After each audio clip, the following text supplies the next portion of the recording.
Mabilis na pang grout ba ang hanap nyo? Paglinis ng inyong mga grout, ito po para sa inyo. Ayan, kung saan po mabibili, tingnan nyo na lang po sa comment section.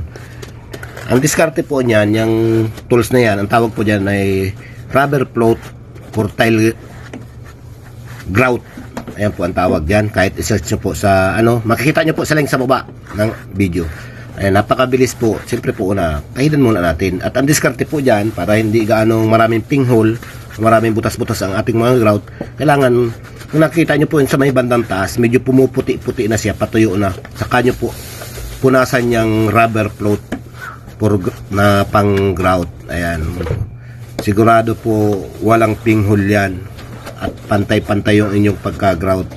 Ayan, kung nakikita nyo nga sa video, pinunasan ko na muna lahat yan at tinatansya ko na patuyo na yung grout bago ko siya hagurin ng rubber float. At napakabilis gamitin yan. Kung kayo mga pakyawan at nagtatiles ng malakihang area, yan para sa inyo. Lalo't ang gamit nyo lalo't ang kinakabit yung tiles ganito, mosaic tiles, napakadali gamitin ng rubber float na to. At hindi pa basa ang kamay mo sa pag pum ang gamit nyo. Pag pum kasi ang gamit, pag hindi ka naka rubber gloves, talaga namang babad na babad sa tubig. Ayan, kahit wala kang rubber gloves, hindi po mababasa ang inyong mga kamay. Napakadali lang gamitin. At kung nakikita nyo dyan sa video, papakita ko sa inyo dun sa starting ng video ko. Kung makikita nyo, ihahagod mo lang yan dun sa parang roller, tapos dun na siya nahuhugasan.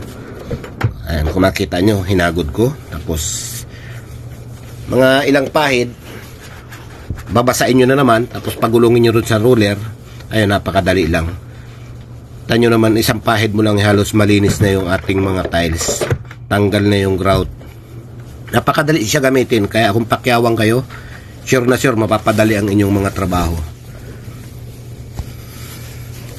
Ayan, sa mga gusto bumili, search nyo na lang sa o i-check nyo sa comment section sa baba kung saan mabibili. Meron po dyan. Di ko lang alam kung may roller na siya. Basta may rubber float dyan, check nyo sa comment section. Yun lang, sana nakatulong.